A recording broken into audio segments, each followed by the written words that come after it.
Si votre voiture tombe en panne demain et que la réparation coûte 1 000 euros, pouvez-vous payer sans emprunter ni sortir la carte de crédit? Si votre réponse est non, ou même peut-être pas, vous n'êtes pas seul. Selon une étude du Crédoc, près de 6 Français sur 10 ne disposent pas d'une épargne suffisante pour faire face à une dépense imprévue importante. Des gens qui travaillent, qui paient leurs factures, qui font de leur mieux, et qui sont pourtant à un mauvais jour d'une spirale financière. Ce chiffre devrait nous déranger.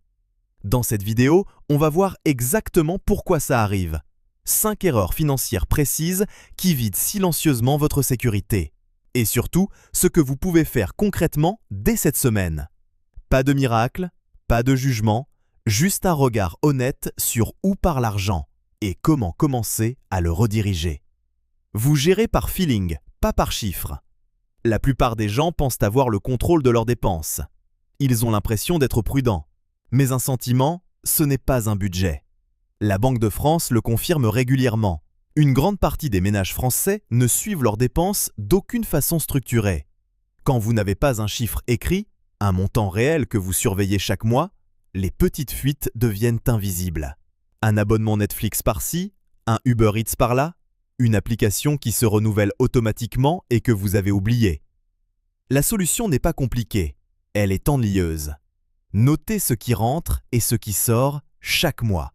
Pas une fois, chaque mois.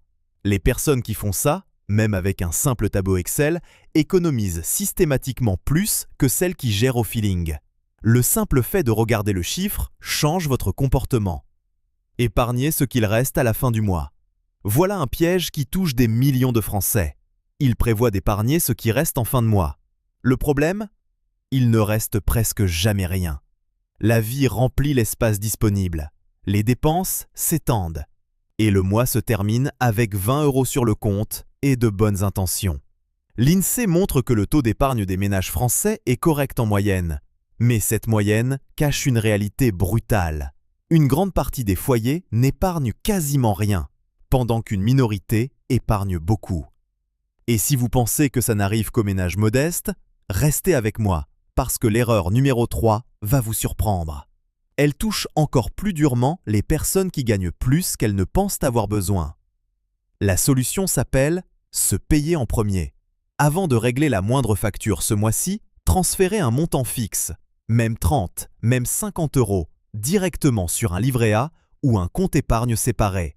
Configurez un virement automatique le lendemain de votre salaire. Automatisez-le pour que la décision ne dépende pas de votre volonté en fin de semaine épuisante. L'inflation de style de vie. Le vide-compte silencieux. Vous avez eu une augmentation il y a 2 ans. Est-ce que vous épargnez plus aujourd'hui qu'avant? Si la réponse est non, ou si vous n'êtes pas sûr, vous avez vécu ce qu'on appelle le lifestyle creep. C'est la tendance des dépenses à augmenter au même rythme que les revenus, de sorte que peu importe ce qu'on gagne, on a toujours l'impression de s'en sortir tout juste. Une étude de l'Observatoire CTLM montre que les Français dépensent davantage dès que leur pouvoir d'achat augmente, souvent sans même s'en rendre compte. Un abonnement supplémentaire ici, des sorties plus fréquentes là, un crédit auto un peu plus cher que nécessaire. La solution? Chaque fois que vos revenus augmentent, engagez-vous à diriger au moins la moitié de la hausse vers l'épargne avant d'ajuster votre mode de vie. Si vous gagnez 200 euros de plus par mois, transférez 100 automatiquement et vivez sur le reste. Vous ne manquerez pas ce que vous ne voyez jamais. Traitez un crédit à la consommation comme une simple facture mensuelle. Le crédit à la consommation est l'une des choses les plus coûteuses de la vie française. Et la plupart des gens le gèrent exactement de la mauvaise façon. Selon la Banque de France, les ménages français portent des dizaines de milliards d'euros en crédit à la consommation renouvelable. Les taux d'intérêt sur ces crédits dépassent souvent 15 à 20% par an. Pensez-y, si vous avez un solde de 3 000 euros sur un crédit renouvelable à 18% et que vous ne payez que le minimum, vous pourriez mettre des années à rembourser et donner plusieurs centaines d'euros d'intérêt à la banque. Beaucoup de gens regardent leur mensualité minimum, la paient et considèrent le problème géré. Il n'est pas géré, il grossit, lentement, silencieusement, chaque mois. La solution? Listez vos dettes du taux le plus élevé au plus bas. Attaquez la première avec chaque euro supplémentaire disponible tout en payant le minimum sur les autres. Quand elle est remboursée, transférez ce paiement sur la suivante. C'est la méthode avalanche et les chiffres sont sans appel. Ne pas avoir d'épargne d'urgence séparée. Celle-ci relie tout le reste. Beaucoup de Français pensent que leur compte courant est leur épargne d'urgence.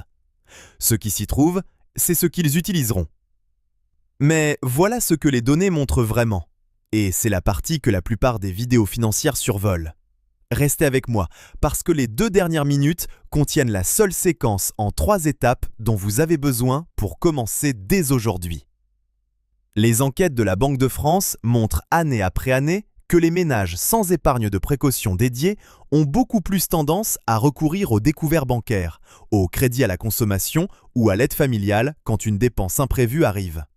Le compte séparé lui-même compte, pas seulement l'argent. Quand l'épargne d'urgence est mélangée à l'argent courant, elle finit par être dépensée. Ouvrez un livret A si vous n'en avez pas. C'est gratuit, garanti par l'État et disponible dans toutes les banques. Ou un compte épargne dans une banque en ligne comme Boursorama ou Fortuneo. Donnez-lui un objectif précis. 3 mois de dépenses fixes. Ne touchez pas à cet argent sauf urgence réelle. Voici votre séquence en 3 étapes. Pas un défi de 30 jours. Pas une transformation de vie. 3 décisions que vous pouvez prendre cette semaine. Étape 1. Ouvrez un livret A ou un compte épargne séparé si vous n'en avez pas. Alimentez-le avec ce que vous pouvez, même 10 € pour commencer. Le fait que le compte existe, c'est déjà une victoire. Étape 2. Configurez un virement automatique le jour de votre salaire. 30, 50, 100 €, ce qui correspond à votre réalité aujourd'hui.